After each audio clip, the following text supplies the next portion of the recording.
Hello. I really shouldn't talk about Valve Steam Frame. It's one, it's not out yet, so no one's really had much time on it, and I definitely haven't used it yet. Two, we don't know what the price is yet, and that is going to change a lot of people's opinions, I reckon. So it's hard to evaluate something when you don't know how much it costs. Uh, and so I shouldn't say anything.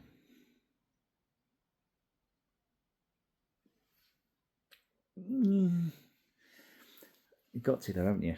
you got to. Oh dear. I don't know what to say about it. I do know what to say about it. You shouldn't say anything if you can't say anything nice. Oh, what are you doing, Valve? What? I just can't. Right. I know it's probably not going to be for me,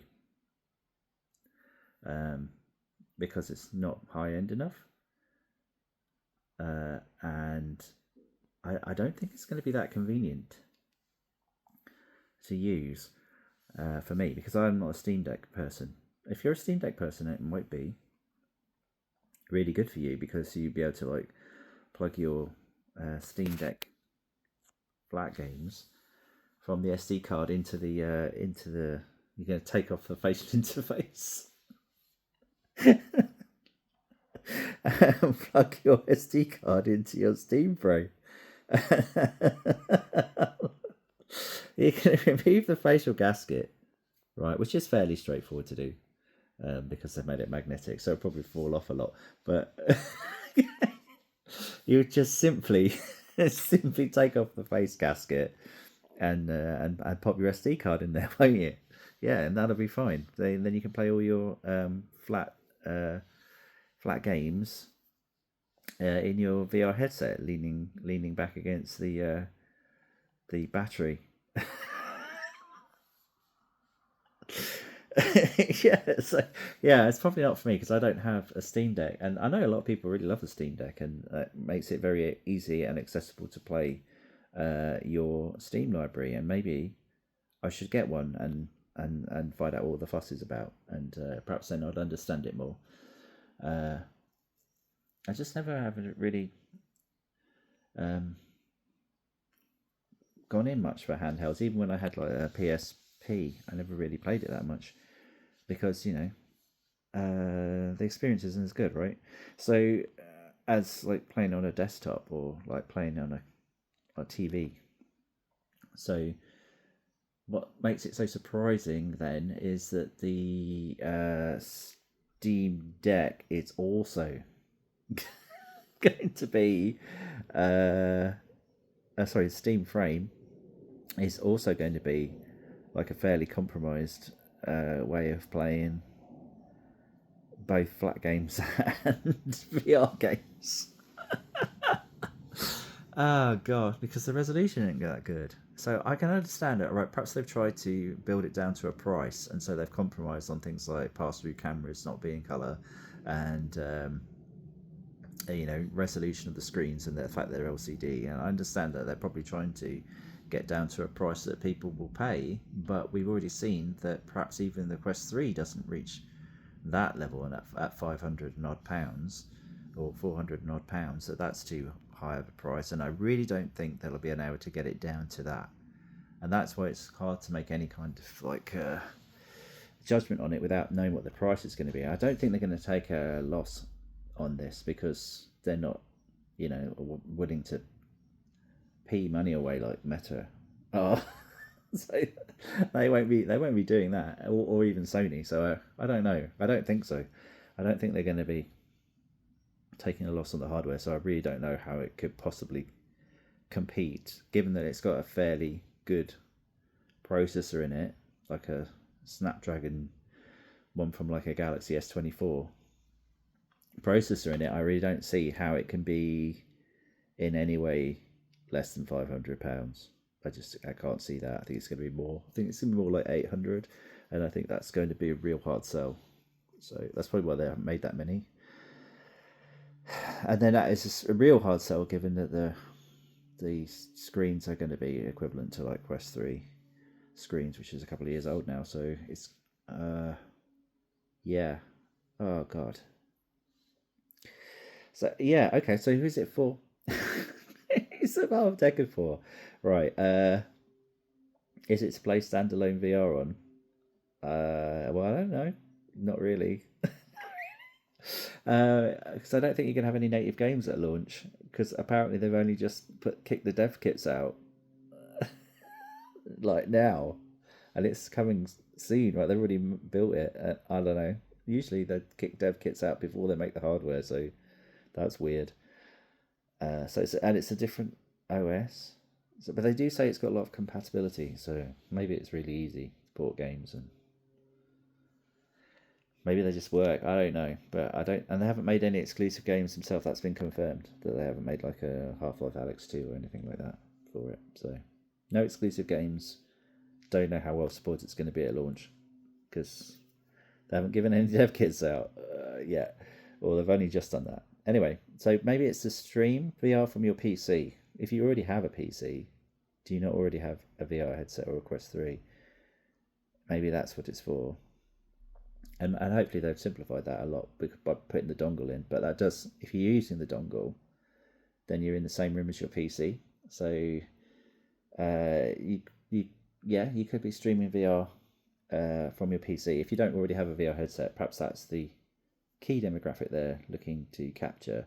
The ones that don't want to try and faff around with virtual desktop and networking and Steam Link on Quest. So people that haven't already bought a Quest or any wired VR headset, or maybe they've got an old wired VR headset, and maybe they would upgrade to this. So yeah, maybe people with the Valve Index that have had it a long time, who obviously aren't into body tracking, because you have to leave that behind, most probably. So maybe it's for them. Maybe it's those people. Except that they shot themselves in the foot with the controller, right? Because the controller's a non-standard VR controller. So you'd have to map buttons for every single game. so, so maybe it's for streaming VR games from your PC in the same room as your PC, using the dongle, provided you don't mind faffing around. They made it really, really easy to stream the games, and they've done a lot of effort with foveated streaming and stuff to make it really easy to do that. But at the same time, they effed it up by having a non-standard controller you'll have to remap every game for. So yeah, well done for shooting yourself clean in the foot with that one. What? Oh Christ! Even Half-Life Alyx, they demoed Half-Life Alyx, and the guy said that they'd remap the controls.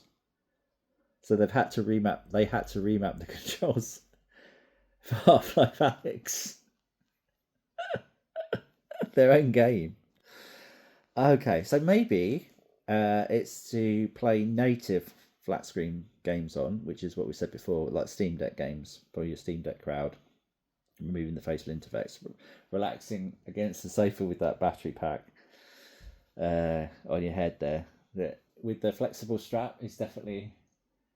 Hopefully, it will still hold the thing against your face when you like push against it. I know the hard straps don't do that, so it is an argument against the hard strap, like on like the Pro strap for the or even the Bobo strap.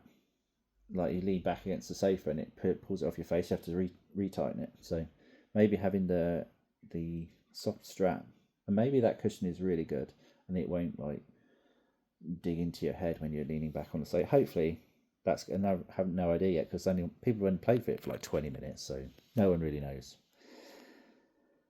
Okay, so maybe it's for playing native flat screen games on, but yeah, okay. Yeah, that could be the use case, or maybe it's for playing streamed flat games. Um, but then if you're using that dongle, you've got to be in the same room as your PC.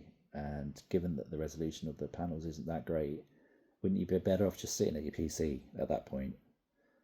So it seems weird that they they really are concentrating on being able to play flat games. They've compromised the controllers in order to do that.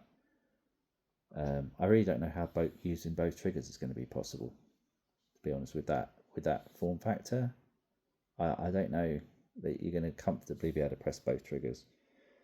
Most people, when I saw them holding the controller, they had one finger. No one uses one finger on those two triggers. If you're playing a flat game, you're using both triggers all the time, the bumper and the trigger. So I don't know how you can hold that controller comfortably, and I've not seen anyone hold that controller comfortably with fingers on both triggers. So yeah, they've compromised the controller in order to make it easier to play flat games on, and I don't know if people are going to be playing flat games on it, especially if they're streaming them. Why would you stream your flat games onto your fairly low resolution big screen VR headset when you're in the same room as your PC, and you probably could just sit at the desk anyway and use your higher resolution monitor probably instead? So I don't know. Okay, so we've gone through native flat games, streamed flat games, native VR games. We don't know if they're going to be any streamed VR games compromised by the controller. Mixed reality games, you've got black and white pass through, so they're not focusing on that. Games that need body tracking to use the eye tracking, like VR chat, it's self-tracked, so you'd have to faff around with getting the self-tracking to work with your base stations, because it's not base station tracking. Hand tracking hasn't been demonstrated, but maybe that's coming later because they've got cameras, so it could possibly do that. Oh man, I don't know who it's for. I don't know who it's for. It could be for people that have PC and haven't got a VR headset yet. I think it's probably for them, and that they don't know about Quest. That you can do that with Quest. Because why would you not pick up Quest at this point? or maybe they have Quest and they've found it really difficult to stream from Quest because they don't know how to faff around with virtual desktop or whatever. So maybe that's who it's for. So rather than buying a Quest 3 for cheap and a copy of virtual desktop and like a cheap router, they're providing the full solution, but it's going to be more expensive. So maybe it's for those people. And hopefully they've made it really simple, but then they've stuffed it up by having a controller that's non-standard. So it won't be. It's going to be a pain in the arse for every game, like it was with the Valve Index controllers, because they were non-standard. Damn it. I just can't. I don't know how it's going to be enjoyable. If you have to go into... Oh my god, the rebinding settings for every game. If you have to go into the rebindings for every VR game, oh my god, it's going to be so annoying. It really cannot be like that.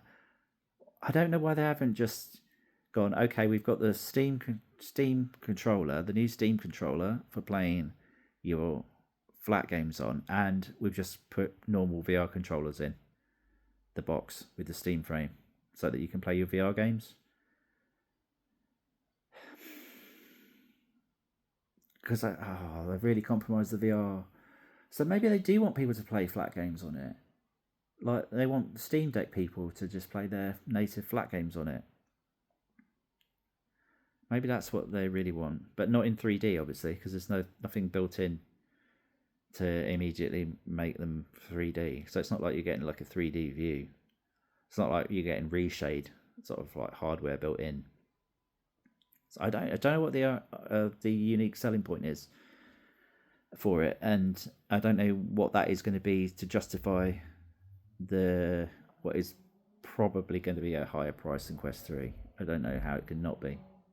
So I'm really struggling with the Steam frame. I'm struggling with it. I kind of wish they had gone all out and said, well, yes, it's going to be expensive, but it's going to be, significantly better than everything else. The most streamlined, the most. But I don't think they've done that. I think they've like they've obviously had to do compromise. The thing is, you can't not compromise. As soon as you go high resolution, then most people are kicked out of it because they don't have a PC powerful enough, and they're almost all too expensive. Now, anyway, I can see why they've gone Steam OS, because that will actually get rid of the Windows overhead for running games. So I can see why they want to go console, kind of do that. So hopeful, somewhat hopeful, but I'm really concerned the controller has compromised the VR part of it, and I don't think the flat games bit will be good with it either, because I say those.